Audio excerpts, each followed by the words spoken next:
নবীজি বলেন, আমি তোমাদের কাছে দুটো জিনিস রেখে গেলাম। তারাকতু ফিকুম আমরাইন লাং তাদিল্লু মা তামাসসাকতুম বিহিমা।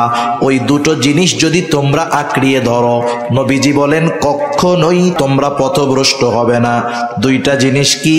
কিতাব আল্লাহ, এই কোরআন, ওয়া সুন্নাত রাসূলিহি, এবং তার রাসূল সাল্লাল্লাহু আলাইহি ওয়াসাল্লামের সুন্নাত। হযরত আনাস রাদিয়াল্লাহু তাআলা আনহু বলেন, যুদ্ধের ময়দানে নবীজি যেই যুদ্ধে সরাসরি অংশগ্রহণ করতেন, নবীজি শত্রুর এত কাছে যাইতেন যে সেই জায়গাতে যাওয়া আমরা কল্পনাও করতাম না। যুদ্ধের ময়দানে নবীজি সবার আগে থাকতেন। শুধু তাই না, হযরত ইবনে আব্বাস রাদিয়াল্লাহু তাআলা আনহু নবীজির সমর কৌশলের কথা বর্ণনা করতে গিয়ে বলেন, নবীজির সমর কৌশল এমন ছিল যা গোটা দুনিয়ার মধ্যে তৎকালীন সমরবিদ আমার আপনার নবীজির মতো কেউ ছিল না। মানে নবীজির যুদ্ধ কৌশল এমন কৌশল ছিল যুদ্ধের ময়দানে, এটা ওই জামানায় কারো এরকম বুদ্ধি ছিল না যে যুদ্ধের ময়দানে কেমন করে শত্রুর বিরুদ্ধে লড়াই করা যায়। আবার দেখেন, কেউ যদি আদর্শ পিতা হতে চায়, আদর্শ বাবা হতে চায়, বলেন তো নবীজির জীবনীর দিকে যদি নজর দেওয়া হয় যে বাবা হিসাবে নবীজি কেমন ছিলেন, আদর্শ পিতা হওয়া যাবে কি যাবে না? কেউ যদি আদর্শ শ্বশুর হতে চায়, নবীজির জীবনীর দিকে তাকাইলে আদর্শ শ্বশুর হওয়া যায়। কেউ যদি আদর্শ স্বামী হতে চায়, নবীজির জীবনীর দিকে তাকাইলে আদর্শ স্বামী হওয়া যায়। তার মানে নবীজির জীবন একমুখী নয়, বহুমুখী, এবং প্রত্যেকটা জায়গায় নবীজি সর্বোচ্চ সফলতার উদাহরণ রেখে গিয়েছে। তার জীবনে যেমন সুখ স্বাচ্ছন্দ্য আছে, তার জীবনে তেমন কষ্ট ক্লেশও আছে, ঠিক কিনা বলেন? রাসূল আকরাম সাল্লাল্লাহু আলাইহি ওয়াসাল্লামের জীবনীর মধ্যেই এটা পাওয়া যায়। 3 নাম্বার শর্ত, তার দ্বারা এমন কিছু বিষয় পূর্ণতা লাভ করবে যা তার পূর্বে লাভ করে নাই। কথা কি বুঝতেছেন আপনারা? তার মানে তার দ্বারা এমন কিছু বিষয় পূর্ণতা পাবে যা তার পূর্বে পূর্ণতা লাভ করে নাই। এখন আসেন, আমার আপনার নবীর দ্বারা এমন কোন বিষয়গুলো পরিপূর্ণতা লাভ করছে যা আমার আপনার নবীর আগে পরিপূর্ণতা পায় নাই? একটু খেয়াল দিয়ে শুনি। 1 নাম্বার, আমার আপনার নবীর দ্বারা আল্লাহ তাআলা শরীয়তকে পূর্ণতা প্রদান করেছে। শরীয়তের পূর্ণতা আমার আপনার নবীর মাধ্যমে আসছে। আল্লাহ রাব্বুল আলামিন জানায় দেন, আল্লাহ তাআলা বলেন, আল-ইয়াওমা আকমালতু লাকুম দীনাকুম ওয়া আতমামতু আলাইকুম নি'মাতি ওয়া রাদিতু লাকুমুল ইসলাম দীনা। আল্লাহ তাআলা বলেন, আল-ইয়াওমা আকমালতু লাকুম দীনাকুম ওয়া আতমামতু আলাইকুম নি'মাতি। আজকে আমি তোমাদের জন্য, ওয়া আতমামতু আলাইকুম, আমি তোমাদের জন্য দিনকে পরিপূর্ণ করলাম। আল-ইয়াওমা আকমালতু লাকুম দীনাকুম, আমি তোমাদের জন্য তোমাদের দিন তথা জীবন ব্যবস্থাকে পরিপূর্ণ করলাম। এই আয়াতের ব্যাপারে একটা ঘটনা আছে। একদিন এক ইহুদি খলিফাতুল মুসলিমিন হযরত ওমর রাদিয়াল্লাহু তাআলা আনহুর কাছে আসছে। আসার পরে বলে, ও খলিফাতুল মুসলিমিন, আপনাদের কোরআনের মধ্যে এমন একটা আয়াত আছে যেটা আল্লাহ তাআলা আপনাদের নবীর উপরে নাজিল করেছে। ওই আয়াতটা যদি মূসা নবীর উপরে নাজিল হইত, যেই দিন নাজিল হতো ওই দিনটাকে আমরা ঈদের দিন বানায় নিতাম। এইবার হযরত ওমর রাদিয়াল্লাহু তাআলা আনহু প্রশ্ন করলেন, কোন সেই আয়াত যেটা মূসা নবীর উপরে নাজিল হলে ঈদের দিন বানায় নিতা? তিনি এবার বললেন, ওই আয়াতটা আল-ইয়াওমা আকমালতু লাকুম দীনাকুম, এই আয়াতটা। তাহলে আল্লাহ তাআলা এই আয়াতের মধ্যে জানায় দিলেন, আল-ইয়াওমা আকমালতু লাকুম দীনাকুম, আমি তোমাদের জন্য তোমাদের দিন তথা জীবন ব্যবস্থাকে পরিপূর্ণ করলাম। শুধু তাই না, আল্লাহ তাআলা বলেন, ওয়ারাদিতু লাকুমুল ইসলাম দীনা, এবং ইসলামকে আমি তোমাদের জন্য দিন হিসাবে সুপ্রতিষ্ঠিত করলাম। এটা আল্লাহ তাআলার মনোনীত পূর্ণাঙ্গ এক জীবন ব্যবস্থা, যেটার নাম হলো ইসলাম। আর এই ইসলাম, এই দিন এমন এক জীবন ব্যবস্থা, দুনিয়ার প্রত্যেকটা ক্ষেত্রে আমাকে আপনাকে যেই জীবন ব্যবস্থা সমাধান দিতে পারে সেটার নাম ইসলাম। আর এর পূর্ণাঙ্গতা আল্লাহ তাআলা আমার আপনার নবীজির মাধ্যমে দিয়েছে। ইসলাম এমন এক জীবন ব্যবস্থা, দুনিয়ার এমন কোন বিষয় নাই যেটা ইসলাম সমাধান দিতে পারে না। সুবহানাল্লাহ বলেন। সব কিছুর সমাধান ইসলামের মধ্যে আছে, শুধু আমাদের মেনে নেওয়ার মন মানসিকতা দরকার। তাহলে 1 নাম্বার পূর্ণতা লাভ করেছে শরীয়ত জীবন ব্যবস্থা। 2 নাম্বার আল্লাহ তাআলা পাশাপাশি বলেন ওয়া আতমামতু আলাইকুম নি'মাতি, আমি আমার নেয়ামত তোমাদের জন্য পরিপূর্ণ করলাম। তার মানে নবীজির মাধ্যমে 1 নম্বরে পূর্ণতা লাভ করেছে শরীয়ত, 2 নম্বর নেয়ামত, 3 নম্বর আমার আপনার নবীজির মাধ্যমে পূর্ণাঙ্গতা লাভ করেছে নবুয়ত। আল্লাহ রাব্বুল আলামিন আমার আপনার নবীজির নবুয়তির ব্যাপারে ঘোষণা দিয়েছেন। আমার আপনার নবীজির মাধ্যমে আল্লাহ রাব্বুল আলামিন নবী আসার ধারাবাহিকতাকে খতম করে দিয়েছেন, শিলমোহর মাইরা দিয়েছেন। যদিও শেষ জামানায় ঈসা আলাইহিস সালাতু ওয়াস সালাম দুনিয়ায় আসবেন, তবে নতুন কোন শরীয়ত নিয়ে নয়, বরং শরীয়তে মুহাম্মাদীকে পরিপূর্ণ প্রতিষ্ঠিত করার জন্য আল্লাহ তাআলা ওনাকে আবার দুনিয়ায় পাঠাবে। এই বিষয়ের দ্বারা যে খতমে নবুয়ত অকার্যকর হয়ে যায় বিষয়টা এমন না। আমাদের দেশে কয়েকটা ফিতনা আছে, ঈমান বিধ্বংসী ফিতনা। এর মধ্যে একটা ফিতনা কাদিয়ানি ফিতনা, এর মধ্যে আরেকটা ফিতনা খ্রিস্টান মিশনারির ফিতনা। এই 2টা ফিতনা, এই 2টা জিনিস গোটা বাংলাদেশে মুসলমানদের ঈমান হরণ করার প্রধান এজেন্ডা বাস্তবায়ন করার অপচেষ্টা করতেছে। শুরু হয় কোথায়? যেখানকার মানুষ অভাব পীড়িত মানুষ, যেখানে উলামায়ে কেরামের পদচারণা কম। অনেক সময় মানুষ চিন্তা করে, ভাই নুন আনতে পান্তা পুরায়, পড়ালেখার টাইম কোথায়? এরকম কিছু এলাকা আছে না, যে অভাব দারিদ্রতা এমন যে যেখানে জীবন বাঁচিয়ে রাখা দায় সেখানে লেখাপড়ার সুযোগ কোথায়? রুটি রুজি জোগাড় করতে গিয়েই তো জীবনটা শেষ। সেজন্য প্রথম টার্গেট একেবারে উত্তরবঙ্গের শেষ এলাকাগুলো, যেখানের মানুষ গরমেও কষ্ট, শীতেও কষ্ট। প্রতি বছর বন্যায় তাদের ঘর বাড়ি প্রতি বছর 2-1 বার দোয়া মোছা হয় আর কি। আরেকটা হলো পার্বত্য অঞ্চলে, যেসব জায়গায় এদের ওই মিশনারি গুলো চলে, ওদের মূল মিশন হলো মানুষদের ঈমান ধ্বংস করে দেওয়া। তাহলে 1 নাম্বার কাদিয়ানি, 2 নাম্বার খ্রিস্টান মিশনারি। এই খ্রিস্টান মিশনারি যারা ওরা সরলমনা মুসলমানদের ঈমান ধ্বংসের প্রথম কার্যক্রম শুরু করে সেবার মাধ্যমে। কিসের মাধ্যমে? সেবার মাধ্যমে। কারণ উত্তরাঞ্চলের এমন এমন জায়গা এখনো আছে কল্পনাতীত বিষয়, সেসব জায়গায় মানুষ সহজে যাইতে পারে না, যাইতে চায় না। একেবারে দুর্গম এলাকায় চরের মধ্যে দিয়া, বালুর মধ্যে দিয়ে হেঁটে হেঁটে 15-20-25 কিলো দূরে গিয়ে একটা জনপদ, জনবসতি। না যায় গাড়ি, না যায় নৌকা। এখন 20-25 কিলোমিটার, 30 কিলোমিটার ওই বালুর মধ্যে পায়ে হাইটা যদি আমাদের যাইতে বলেন, যাওয়ার আগে বালুর মধ্যে শেষ হয়ে যেতে হবে। ওরা গিয়ে ওই সব অঞ্চলে, ওর টাকা পয়সার অভাব নেই। আমাদের মুসলমান সম্প্রদায় যারা, গোটা দুনিয়ায় মুসলমান যারা আছে, আমাদের সম্পদ হইলে আমরা বিলাসিতা করার চেষ্টা করি। দেখেন না, শুনেন না মাঝে মধ্যে যে আরব দেশের অমক প্রিন্স অমক দেশে সফরে গেছে, যাওয়ার সময় সে সিঁড়ি নিয়ে গেছে, স্বর্ণের সিঁড়ি। আবার বাথরুম করবে, কমোড বানায় নিয়ে গেছে, স্বর্ণের কমোড।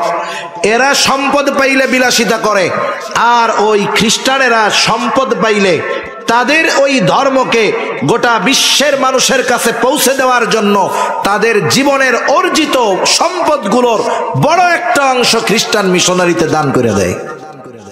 পৃথিবীর অন্যতম ধনী বিল গেটস তার উপার্জিত সব সম্পদের প্রায় 60% উপরে টাকা সে খ্রিস্টান মিশনারিতে অলরেডি উইল করে দিচ্ছে যে আমার এই 60% টাকা এগুলা মিশনারির জন্য ব্যয় হবে। কি চিন্তা করতেছেন? এই অর্থ দিয়ে দিয়ে, সেবা দিয়ে দিয়ে সরল মনা মুসলমানদের মন আগে জয় করে। স্বাভাবিক আমরা মানুষ, একজনের দ্বারা যদি বারবার বারবার আমার মৌলিক চাহিদা মিটে, প্রয়োজন মিটে, এক সময় তার প্রতি আমার একটু দুর্বলতা আসবে, স্বাভাবিক বিষয়, ঠিক কিনা বলেন? আর স্বাভাবিক প্রত্যন্ত অঞ্চলের মানুষ শিক্ষার ব্যাপারে কমতি থাকে, দ্বীনের ব্যাপারেও কম জানে, দুনিয়ার ব্যাপারেও কম জানে। এই সুযোগটা তারা ব্যবহার করে আস্তে আস্তে ওই মানুষগুলোকে খ্রিস্ট ধর্মের দাওয়াত দেয়। Step by step, step by step, ধাপে ধাপে দাওয়াত দেয়। এই সময় তারা আমাদের নবীজির ব্যাপারে এ কথা বলে যে শোনো, তোমাদের হুজুররা বলে তোমাদের পরে নাকি, নবীজির পরে নাকি আর কোনো নবী আসবে না, তাই ঈসা আলাইহিস সালাম দুনিয়ায় আসবে, তোমাদের হুজুররাই কথাও বলে না? হ্যাঁ বলে। তাইলে তোমাদের নবীর পরে যদি ঈসা আলাইহিস সালাম আবার দুনিয়ায় আসে, উনি তো নবী, তাই না? বলে হ্যাঁ। তাইলে উনি যদি আবার নবী আসে, তাইলে শেষ নবী কেমন করে মুহাম্মদ সাল্লাল্লাহু আলাইহি ওয়াসাল্লাম হইল? মূর্খ মানুষ বোঝে না, তখন চিন্তা করে হয় এটা তো বাস্তব, ঈসা আলাইহিস সালামও তো নবী, আমাদের নবীও নবী। এই যে তাহলে ঈসা আলাইহিস সালাম যদি আমাদের নবীর পরে আসে নবী হিসাবে, তাইলে তো উনি তো নবী। মুহাম্মদ সাল্লাল্লাহু আলাইহি ওয়াসাল্লামের পরে আসলো। এখন আস্তে আস্তে অজ্ঞতার কারণে প্রথমে মাথার মধ্যে সংশয় ঢুকায়া দেয়, সংশয়। এরপরে আস্তে আস্তে হয়তো আরো কিছু কথার পরে সেও বিশ্বাস করে নেয় যে ঈসা আলাইহিস সালাম শেষ নবী। নাউযুবিল্লাহ। ঈসা আলাইহিস সালাম শেষ সময়ের ত্রাণ করতে হবেন। তার ঈসাই ধর্মের উপরে যারা থাকবে তাদেরকে তিনি মুক্তির ব্যবস্থা করে দিবেন। এই ধরনের ভ্রান্ত বিশ্বাসে বিশ্বাসী করে সরল মনা মুসলমানদের ঈমান হরণ করা এদের দায়িত্ব। এখন আমি কি জন্য এই কথাটা বললাম, পরেও কাজে লাগবে। মনে করেন একটা অনুষ্ঠান শুরু হবে 10টায়, কয়টায়? আপনাদের এইখানে হয়তো যে ব্যক্তি, এক ব্যক্তি আছেন যে যিনি সবার আগে আইসা বসছেন, একজন আছে না যে তো আসছে সবার আগে। মনে করেন আধা ঘন্টা বসার পর উনি যে কোনো কারণ বশত একটু জরুরত সারতে গেলেন। জরুরত সারার পরে উনি যখন আসলেন, আইসা দেখলেন যে 500 মানুষ হয়ে গেছে। উনি 500 মানুষের পরে আবার আসলেন। আসছিলেন সবার মধ্যে ছিলেন না, আবার যখন আসলেন তখন দেখেন কি লোকজন ভরপুর। এই লোকের ব্যাপারে কি বলবেন যে উনি সবার লাস্টে আসছে? উনি আসছে কখন? সবার আগে। কখন আসছে বলেন না? ঈসা আলাইহিস সালাম আমার আপনার নবীজির আগে দুনিয়ায় আসছেন। আল্লাহ তাআলা ওনাকে কারণবশত তুলে নিয়ে গেছেন আসমানে, উনি ওইখানে আছেন। আবার আল্লাহ তাআলা ওনাকে দুনিয়াতে পাঠাবেন। কেন পাঠাবেন?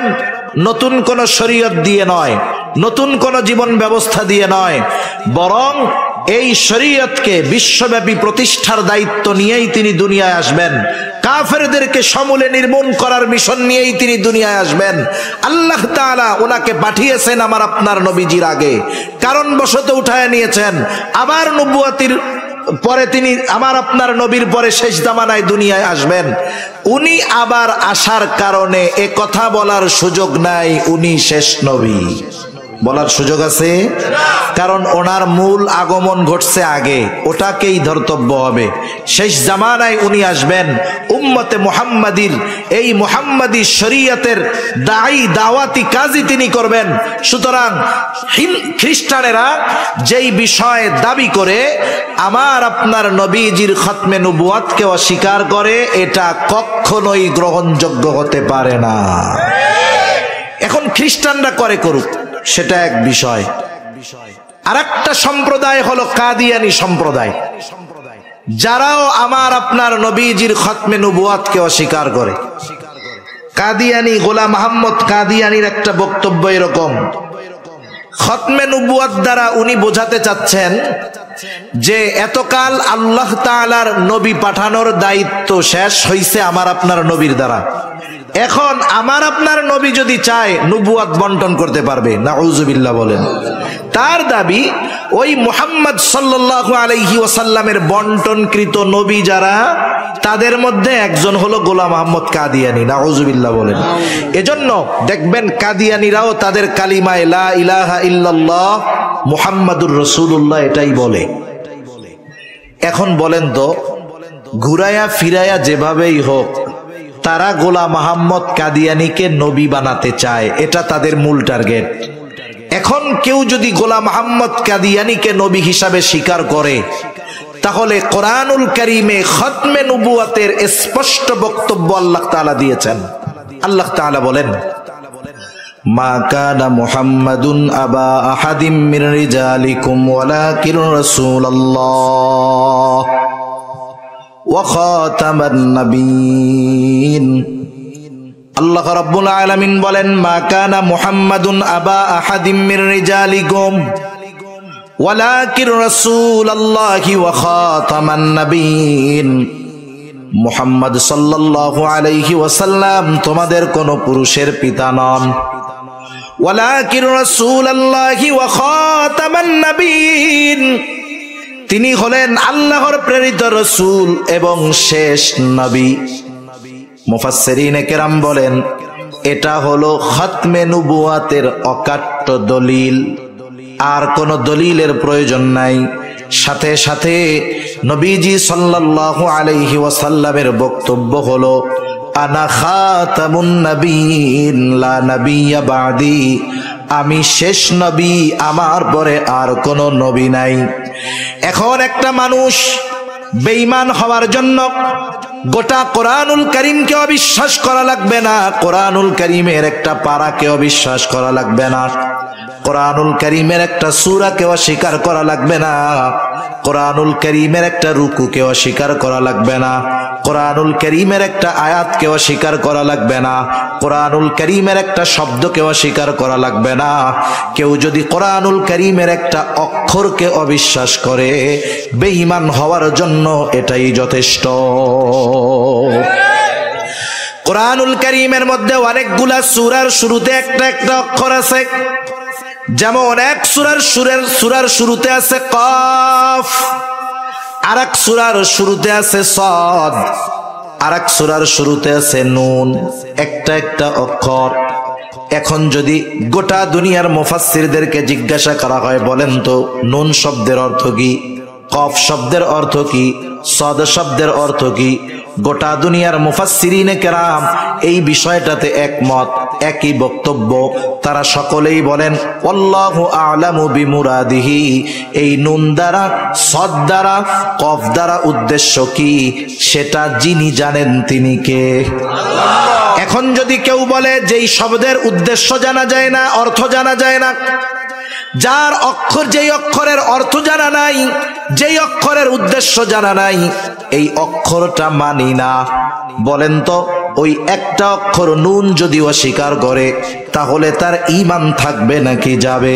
যাবে। তাহলে যারা গোটা কোরআনুল কারীমে স্পষ্ট আল্লাহ তাআলার বক্তব্য খতমে নবুয়ত সম্পর্কে যে আমার আপনার নবীর পরে আর কোন নবী নাই, এই বক্তব্যকে যারা অস্বীকার করে, কোনো সন্দেহ নাই এরা কাফের, কোনো সন্দেহ নাই।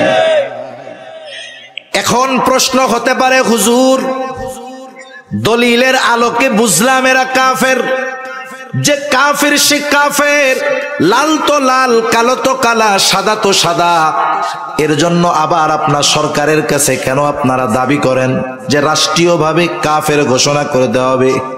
প্রশ্নের জবাব অনেক মানুষ কিন্তু বোঝে না। অনেক মুসলমান নামাজি তারাও এই বিষয়টা উত্থাপন করে বসে, বলে হুজুর ওরা তো কাফের আমরা জানি, তবে আবার রাষ্ট্রীয়ভাবে ঘোষণা দেওয়ানোর দরকার কি? এর জন্য আপনারা আন্দোলন করেন, রক্ত দেন, চিল্লাচিল্লি করেন, কারণটা কি?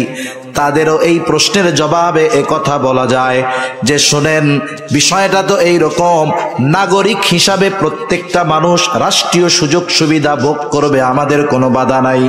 আমাদের বাংলাদেশে অন্যান্য ধর্মের লোক ধর্মীয় পরিচয় নিয়ে বসবাস করে, আছে না নাই? হিন্দু ভাইরা বসবাস করতেছে, রাষ্ট্রীয় সুযোগ সুবিধা ভোগ করতেছে।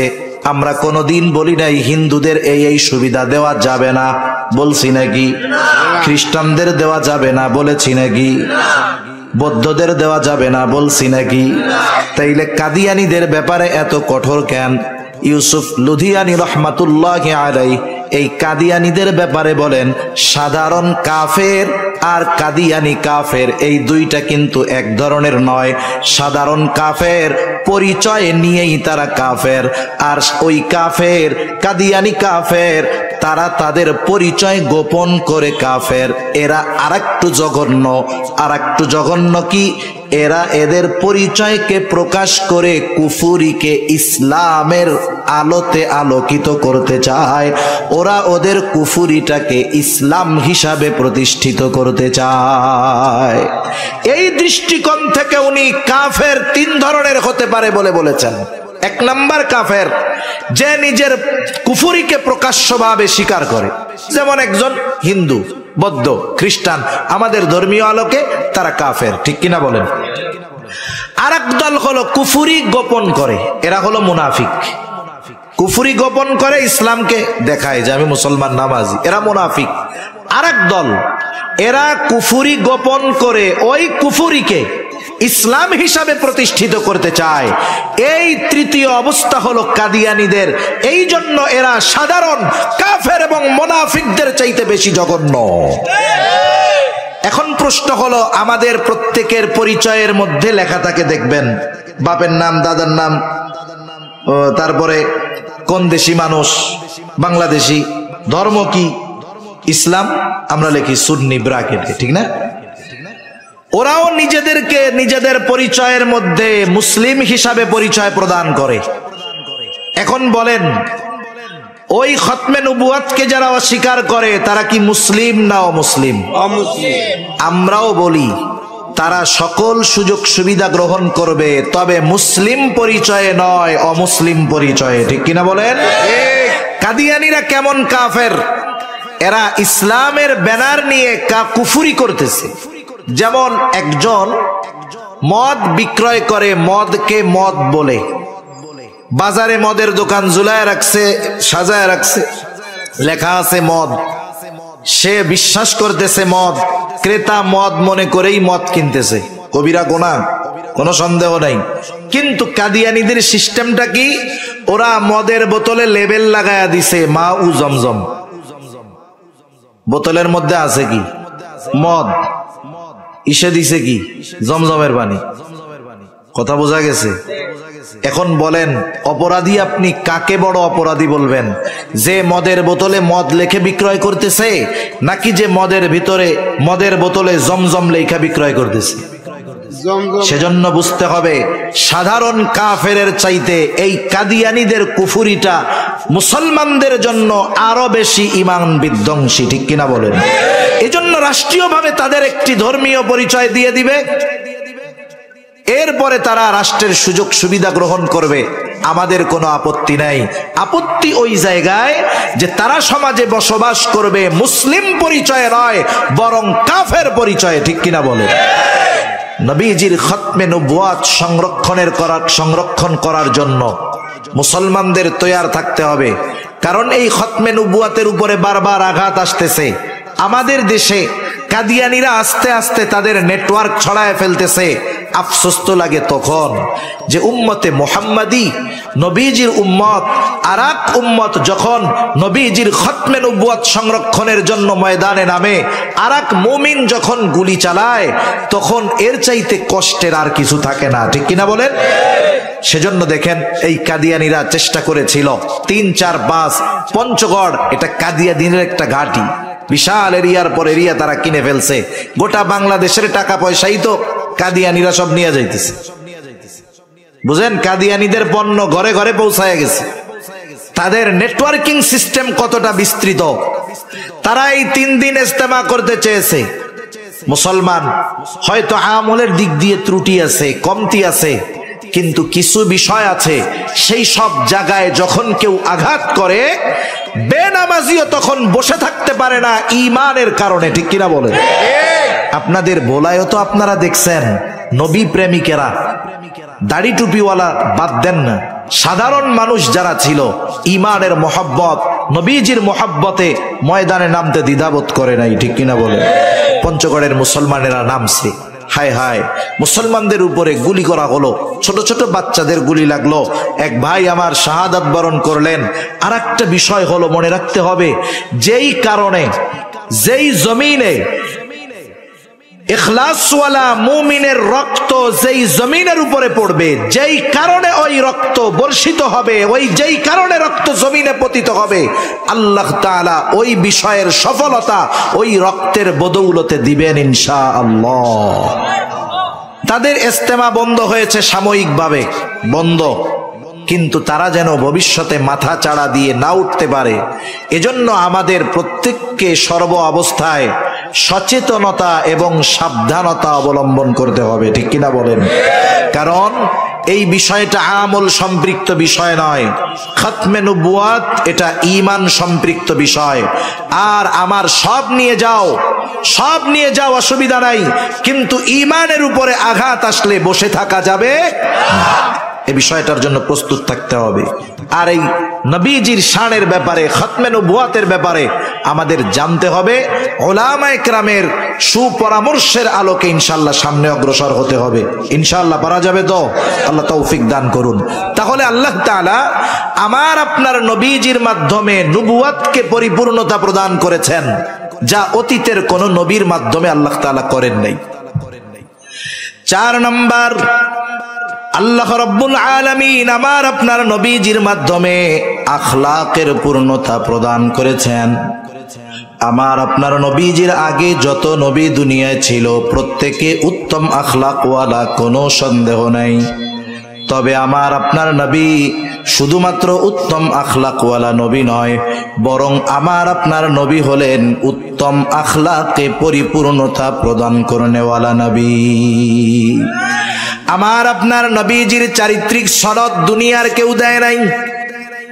আমার আপনার নবীজির চারিত্রিক সনদ দিয়েছেন আল্লাহ। আর আমার আপনার নবীজির চরিত্র কেমন ছিল? অনেক সময় আমাদের জীবনে এমনটা হয়, একটা মানুষ জীবনের প্রারম্ভে হয়তো অনেক অপরাধের সাথে জড়ায় ছিল, একটা সময় তাওবা করছে, ভালো হয়ে গেছে, আর গুনাহ করে না। কিন্তু আমার আপনার নবী এমন চরিত্রওয়ালা নবী, নবুয়তির আগে হোক পরে হোক, আমার আপনার নবীর দ্বারা এমন কোন কাজ কখনো সংগঠিত হয় নাই যার দ্বারা কাফেররা আমার আপনার নবীর চারিত্রিক ব্যাপারে কোনো কথা বলতে পারে। যেমন দেখেন হযরত মূসা আলাইহিস সালাম যখন কারুন সম্পদের মালিক হয়, অঢেল সম্পদের মালিক কারুন, মূসা আলাইহিস সালাম কারুনকে বলল, কারুন এই সম্পদের মূল মালিক হলেন আল্লাহ, তুমি তোমার সম্পদের যাকাত দাও। কারুন যাকাত তো দেয় নাই, বরং মূসা আলাইহিস সালামকে জিনার অপবাদ দেওয়ার অপচেষ্টা করছে। আল্লাহ তাআলা সহ্য করেন নাই, কারুনের উপরে গজব আসলো, আযাব আসলো, সম্পদ সহ কারুন জমিনের নিচে ডাবতে থাকলো। মুফাসসিরিনে কেরাম বলেন, কারুন এখনো জমিনের নিচে সম্পদ সহ ডাবতেছে, কিয়ামত পর্যন্ত ডাবতে থাকবে। যেই কথাটা বোঝাইতে চাই এটা আগে অনুধাবন করতে হবে।